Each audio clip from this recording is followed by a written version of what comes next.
think in these days, we're in a period of economic deprivation, and a lot of ordinary people are one or two paychecks away from actually being homeless. If you can't pay your rent or your gas bill or something, you might get evicted. So homeless people generally are ordinary people who have fallen on hard times, and for all sorts of reasons they end up on the street. A lot of it starts with trauma and childhood trauma, and I think everything ends with just throwing enough, and I always say it, but throw enough love at something and a little bit of that will stick, and people will, if you cherish people, they cherish themselves. So there's a lot of untreated mental health issues out there, which stops people getting employed, can't afford rent, can't access the right benefits when you're not in the right state of mind to kind of jump through all the necessary hoops. People are living month to month these days. There's a lot of that, so you miss 1 month of rent, you are in a massive heap of debt instantly. So it could be anyone.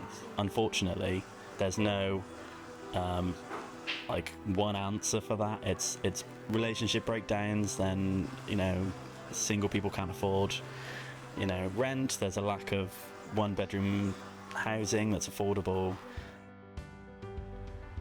They're often pushed from pillar to post in bed-sits and flats and single rooms which are inappropriate for family living, and it affects them as they grow up, and they're potentially people who don't fit into the mainstream society and are marginalised, and that can lead to homelessness. So the relationship breakdown in the family seems to me to be one of the primary concerns or reasons for homelessness. I've supported people that I've supported through carers, care leavers, and actually their parents needed support as well. And this can be a multi-generational thing, unsettled living and unsustainable tenancies. And it's about people expecting the very best that they could want from their lives. We've seen, the stigma is it's always alcohol and drug abuse, which a lot of it is. There is, as I mentioned, this debt where people have just put their head in the sand, and we've helped some of our guests actually get into accommodation now by just helping them with their debt problems. We're not trained debt experts, but again, we can walk alongside with them. But you can build that trust to be able to help all of these, these guests. And there are all types of reasons why people become homeless. I'm afraid we do have the perception that the people that are seen by the general public sometimes are what they might be called as a nuisance, and that's been recently highlighted by some government sort of statistics and what they should do with them. However, the opposite is true. I would say there were more people that came in here, and currently this is the night shelter that we used last year. I would say that when this place was full, you might only have 2 or 3, 4 who are actually street homeless. Yes, they may be drinkers, what have you, and they were just as welcome to come in as anybody else. But the answer is that many people were here because of domestic violence, because they'd been bailed by the police and they couldn't go back to their own house for a while. They'd come from another area and they just didn't have anywhere to stop. And there were people who just got into debt and fell out of their housing because they couldn't afford it. Many people don't drink, don't smoke. It's that perception that people are all street homeless and are difficult, whatever. So I think people assume that everyone that's homeless is sleeping outside and is a drug addict, where that's seldom the case, really. Of course there is that, but you've got to think about what made them homeless in the first place, because rarely is it the drugs. I find it's usually a relationship breakdown, or they've lost their job and haven't been able to pay rent, and they've ended up in a very tricky position, and then drugs have come after. Yeah, and the hidden homeless fact as well. People sofa surfing, sleeping with family that it's not a comfortable living situation. It's a massive problem.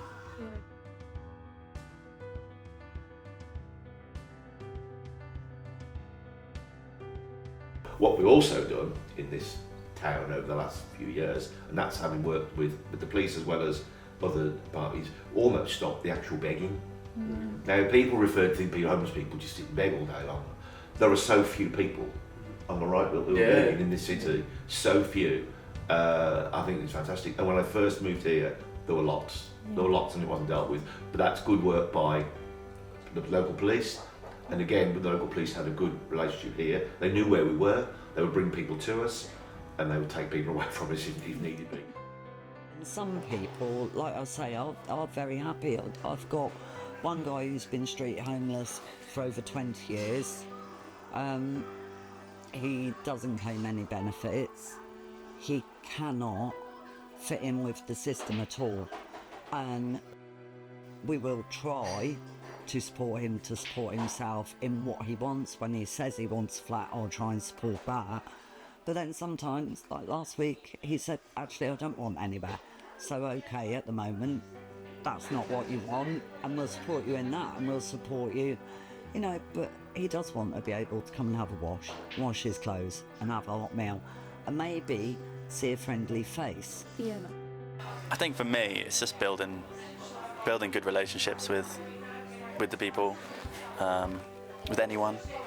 I think that's really important, because maybe you don't want to talk to me straight off the bat, but if I come here and we play pool and we chat about anything, just like we're two people playing pool in a pub, then maybe you open up to me a bit and I can give a tiny small snippet of advice, very brief advice we call it, and in that maybe you make a small change, maybe you don't. Then I think that's where my role shines. But I've just been blown away by the efforts in Herefordshire to acknowledge the kind of unique complexities that rural rough sleeping has as opposed to urban, and to do something about it. And there's a real desire across the whole sector in Herefordshire to not be needed anymore, which is really refreshing. People are in the sector because we want to be made redundant, we want to not be needed anymore, and that's a really important mindset, I think, in this role. There's people who are committed to ending not just rough sleeping but homelessness in general in Herefordshire. So the day-to-day work of one of the teams that I manage, the outreach team, is finding people who are sleeping rough who may not necessarily be aware of, but also supporting that community as well, which can be really difficult at times. It can be really frustrating, but at the same time it can be really satisfying. People need to feel like they're worth more. And if that's a choice to go and live in a caravan, or to be street homeless, or to live in a tent, whatever, if you choose to live in a tent, we're going to get you a good tent. We're going to make sure that you've got a good sleeping bag. We're going to make sure that you've got a good pad to sleep on. You can make the best out of any situation, but sometimes you need someone else to give you a leg up. The support that we can give is really just seeing these guys on the street, connecting to them any way that we can, meeting them for coffees. Obviously we've got to look after the safeguarding, and just being there for them. So for instance, we've just lost one of our guests, and he's passed, but we walked alongside him as much as we possibly could, how we were able to, with the constraints of the red tape in the system. But we were able to walk alongside with him, get him into volunteering roles, sit and have coffee with him, take him to the food share, bring him to church, and do different things in that capacity. We can look at someone who hasn't accessed services, and rather than historically, a lot of services have said, well, that person's not engaging, so we'll put them in that box and they'll come to us when they want it. The approach that we've taken, especially with the night shelter and the partnership working with Gareth and people that Gareth works with, is around, well, okay, that person's clearly struggling to access that service.